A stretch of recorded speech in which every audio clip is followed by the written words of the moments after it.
মুসলমান বাপদের আবার এই দুরূদ ও সালাম যদি কোনো মানুষ তার অন্তরের মধ্যে তার ঠোঁটের মধ্যে ধারণ করতে পারে, এইটা যদি তার অন্তরের মধ্যে ঠোঁটের মধ্যে জারি রাখতে পারে, আল্লাহ রাব্বুল আলামিন ওই ঠোঁটের দাম কিয়ামতের ময়দানে কোটি কোটি গুণের দাম বাড়ায়া জান্নাতি মেহমান বানায় দেয়। বলেন সুবহানাল্লাহ। আমার মুসলমান বাপদের আবার ছোট্ট মৌমাছি নাম শুনছেন? ছোট্ট একটি পোকা যার পুরো শরীর জুড়ে শুধু বিষ আর বিষ, কথা বলেন ঠিক কিনা? একটা দুইটা যদি কামড় দেয় তাহলে ত্রিং বিরিং করে মানুষ লাফালাফি করে, কথা বলেন ঠিক কিনা? এই মৌমাছি এত বিষাক্ত হওয়ার পরেও আল্লাহ রাব্বুল আলামিন এই মৌমাছির জবানের মধ্যে একটা দামি একটা প্রোডাক্ট দিয়েছেন। তার নাম কি? কথা বলেন, তার নাম কি? পৃথিবীর জমিনের মধ্যে এই মৌমাছির ঠোঁটের মধ্যে, মৌমাছির মুখের মধ্যে যে রস আছে পৃথিবীতে এর চাইতে দামি, এর চাইতে সুস্বাদু, এর চাইতে সুমিষ্ট খাবার পৃথিবীর জমিনের মধ্যে আর একটিও, কথা বলেন, আছে? আর একটিও নাই। মুসলমান বাপদের আমার আল্লাহর নবী সাল্লাল্লাহু আলাইহি সাল্লাম মৌমাছি কানে কানে বললেন, মৌমাছি আমি হলাম রাহমাতুল লিল আলামিন, তামাম দুনিয়া জাহানের আমি হলাম রহমত, আমি হলাম পয়গম্বর, আমি সমস্ত নবীদের সর্দার। আমি তোমাকে একটা প্রশ্ন করতে চাই, রে মৌমাছি আমাকে একটু খুলে বলবা কি আল্লাহ রাব্বুল আলামিন তোমাকে এত বিষাক্ত বানানোর পরেও আল্লাহ পাক তোমার জবানের মধ্যে একটা সুন্দর মধু দান করেছেন, এইটা তুমি কেমনে পাইলা? কি কারণে পাইলা? কোন আমলের কারণে? আপনারা কি জানতে চান? কথা কয় না। না জানতে চাইলে দোয়া করে দেবো, চলে যাবো।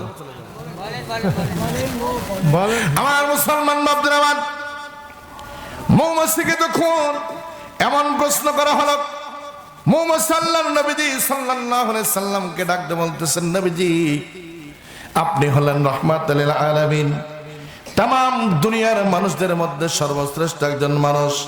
শুধু দুনিয়া নয়, আসমান জমিনের মধ্যে যত মানুষ আছে, যা কিছু সৃষ্টি আছে, সব সৃষ্টির মধ্যে সর্বশ্রেষ্ঠ সৃষ্টি হলেন আপনি, কথা বলেন ঠিক কিনা?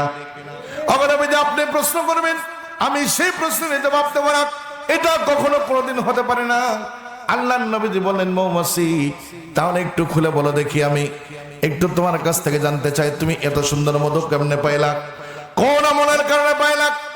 হে মুসলমান বাপরা আমার, আল্লাহর নবী সাল্লাল্লাহু আলাইহি সাল্লাম এই প্রশ্ন করার সঙ্গে সঙ্গে মৌমাছি ডাকতে বলতেছেন, নবীজি শুনেন তাহলে আমার ঘটনা। আমরা ছোট্ট ছোট্ট পাখি, ছোট্ট ছোট্ট মাছি, আমরা যখন সুন্দর করে ঘর বাঁধি, আমাদেরকে আল্লাহ তাআলা তিনটা আদেশ দিয়েছেন, তিন জায়গা ছাড়া দুনিয়ার আর কোনো জায়গার মধ্যে আমরা মৌচাক লাগাই না। বলুন সুবহানাল্লাহ। কয়টা জায়গার মধ্যে? তিন জায়গার মধ্যে মৌমাছিরা চাক লাগায়। এক নম্বর হলো পাহাড়ের গায়ে, দুই নম্বর হলো বিল্ডিং এর যে কার্নিশ থাকে সেই কার্নিশের সঙ্গে, তিন নম্বর হলো গাছের ডালের সঙ্গে, কথা বলেন ঠিক কিনা? আর কোথাও আমরা মৌচাক লাগাই না। নবীজি আমরা যখন মৌচাক থেকে বের হয়ে যাই, বের হওয়ার সময় আমরা কিন্তু আমাদের জবানটাকে বন্ধ রাখি না, চুপ করে থাকি না, বরংস মধুর কালেমা লা ইলাহা ইল্লাল্লাহ, লা ইলাহা ইল্লাল্লাহ। বাবা 2 টাকা কম দে, সেটা চা দেওয়া। লা ইলাহা ইল্লাল্লাহ, লা ইলাহা ইল্লাল্লাহ। বাপজান আপনারা যে জোরে, আচ্ছা বলেন তো, আপনারা যে জোরে বলতেছেন আমার মনে খুব কষ্টে পেট ফেটে যেতে পারে, এমন কষ্টে বলতেছেন, আর এত আওয়াজ কম দিচ্ছেন, মনে হচ্ছে পাশের মা বোনদের কাছে আপনারা পর্দা করতে শুনলে গুনাহ হবে। আস্তাগফিরুল্লাহ। এটা জোরে বলে লা ইলাহা ইল্লাল্লাহ, এই তো লা ইলাহা ইল্লাল্লাহ। যার দিলে আছে আল্লাহর ভয়, আল্লাহ আল্লাহ সব সময়, আহার নিদ্রা ভালো লাগে না, আহার নিদ্রা ভালো লাগে না, ভালো লাগে শুধু এক আল্লাহ, লা ইলাহা ইল্লাল্লাহ, লা ইলাহা ইল্লাল্লাহ, লা ইলাহা লা ইলাহা ইল্লাল্লাহ মুহাম্মাদুর রাসূলুল্লাহ সাল্লাল্লাহু আলাইহি ওয়াসাল্লাম। অগণবিদিক আমরা যখন মৌচাক থেকে বের হয়ে যাই মধু সংগ্রহ করার জন্য, ছোট্ট ছোট্ট পাখা দিয়ে উঠতে উঠতে যখন বিভিন্ন ফুলের মধ্যে গিয়ে যাই, নবীজি আমরা কিন্তু মধু সংগ্রহ করার জন্য দূর থেকে দূরে চলে যাই। 10-15 মাইল দূর পর্যন্ত আমরা মধু সংগ্রহ করার জন্য যাই, কিন্তু আমরা কিন্তু ফিরে আসার সময় আমাদের পথ কোনোদিন ভুলে যাই না। কারণ আমাদের দিক নির্দেশনা দেওয়ার জন্য একজন রাহবার থাকে, সেনাপ্রধান থাকে, সেনাপতি থাকে, যে আমাদের পথ দেখিয়ে দেয়। আমরা মৌমাছিরা যখন মৌচাকের দিকে আবার মধু সংগ্রহ করে যখন চলে আসি, আসার সময় আমাদের মধ্যে থেকে মানুষের মধ্যে কিছু এদিক সেদিক যায়। কেউ মদ বেছে দুধ খায়, কেউ দুধ বেছে মদ খায়। কথা বলেন ঠিক কিনা? আপনাদের এলাকায় খায় খায় খায় খায় কয় বাবা খাজা রে, আস্তে আস্তে কি রে, কই সিদ্ধি না টানলে কোনো বুদ্ধি পারে না। নাউজুবিল্লাহ মিন যালিক। কই সিদ্ধি না খেলে বুদ্ধি পারে না। আস্তাগফিরুল্লাহ। আমার মুসলমান বাপরা, আমার এই কথা মৌমাছি বলতেছেন। আমরা যখন মৌমাছিরা মৌচাক থেকে মধু সংগ্রহ করার জন্য মৌচাকের দিকে আসি, আসার সময় আমাদেরকে সরাসরি মৌচাকের মধ্যে ঢুকতে দেওয়া হয় না। আমাদের সবাইকে সুন্দর করে সার্চ করে করে পরীক্ষা করে করে তারপরে মৌচাকের মধ্যে প্রবেশ করানো হয়। কারণ হলো আমাদের মধ্যে থেকে কেউ পথ ভুলে এদিক সেদিক যায়, কেউ গিয়ে প্রস্রাবের মধ্যে বসে, কেউ পায়খানার মধ্যে গিয়ে বসে, অখাদ্য কুখাদ্য হারাম জায়গার মধ্যে বসে। অগণবিদিক যারা এই সমস্ত খারাপ জিনিসের মধ্যে বসে তাদেরকে মৌচাকের মধ্যে ঢুকতে দেওয়া হয় না।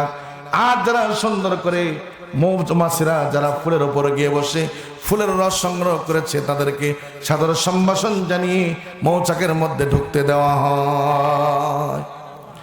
এ মুসলমান বান্দারা, আল্লাহর নবী সাল্লাল্লাহু আলাইহি সাল্লাম ডাক দিয়ে বলতেছেন, মৌমাছি আর কি করো তোমরা? মৌমাছি ডাক দিয়ে বলতেছেন, নবী আমরা যখন মৌমাছিরা মৌচাকের মধ্যে গিয়ে বসবো, আমাদের ছোট্ট একটা মুখ, অল্প কিছু রস নিয়ে আমরা উপস্থিত হই। আমাদের তো কোনো কারুকার্য, আমাদের কোনো ক্ষমতা নাই রসগুলোকে মধু বানানোর। আল্লাহর নবী সাল্লাল্লাহু আলাইহি সাল্লাম কান পেতে শুনে রাখেন। আল্লাহ রাব্বুল আমিন আমাদেরকে একটা আমল শিক্ষা দিয়েছেন। আল্লাহ রাব্বুল আমিন আমাদেরকে বলে দিয়েছেন, তোমরা কালেমা পড়তে পড়তে মধু সংগ্রহ করেছো, আবার যখন মৌচাকের মধ্যে এসে বসবা, রসগুলো রাখবা, আমার নবীর উপরে দরুদ ও সালাম পেশ করবা, আমি তোমাদের মুখের রসগুলোকে মধু বানায় দেব।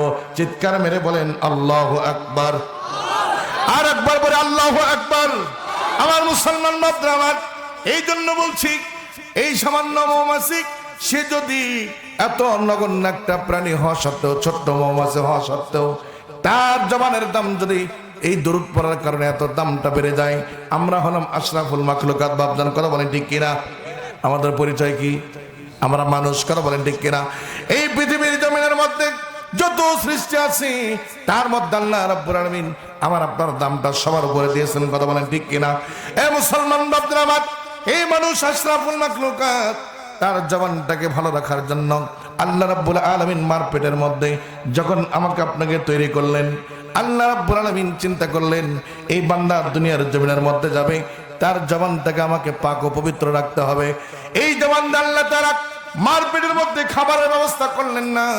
মার পেটের মধ্যে আল্লাহ রাব্বুল আলামিন আমার আপনার নাভির সঙ্গে মার তারটা লাগায়া দিয়ে মাসিকের রাস্তার রক্তটাকে আমার আপনার পেটের মধ্যে ঢোকাইয়া তিল তিল করে মার পেটের মধ্যে বড় করে দিয়েছি। আমার মুসলমান বান্দারা, আমার আল্লাহ রাব্বুল আলামিন এত সুন্দর ব্যবস্থা করলেন, আমার মুখকে পবিত্র রাখলেন। কিন্তু দুনিয়াতে আসার পর আমি এই মুখ দিয়ে মিথ্যা কথা বললাম, চগলখুরি করলাম, এই মুখ দিয়ে আমি গীবত শিকায়ত করলাম, পরনিন্দা করলাম, পরচর্চা করলাম, ফাহিশা কথা বললাম, এই মুখ দিয়ে আমি সুদ খাইলাম, ঘুষ খাইলাম, হারাম খেয়ে জবানটাকে নষ্ট করলাম, বিড়ির মধ্যে টান দিলাম, বাবার মধ্যে টান দিলাম, মদের গ্লাসের মধ্যে চুমু দিলাম, পর নারীর কলের মধ্যে চুমু দিলাম, দিয়ে দিয়ে আমাদের জবানগুলোকে, আমাদের মুখগুলোকে নষ্ট করে ফেলেছে। কথা বলেন ঠিক কিনা? এ মুসলমান বাপরা, আমার এই মুখকে যদি পবিত্র রাখতে চান, সুন্দর রাখতে চান, আল্লাহ পাকের জিকির যদি আমরা এই জবানের মধ্যে সেট করতে পারি, আল্লাহ পাক আমাদের এই জবানকে তরুতাজা রাখার কারণে কিয়ামতের ময়দানে আল্লাহ তাআলা আমাকে আপনাকে জান্নাতের সার্টিফিকেট দান করে দিবেন। আমার মুসলমান বাপরা,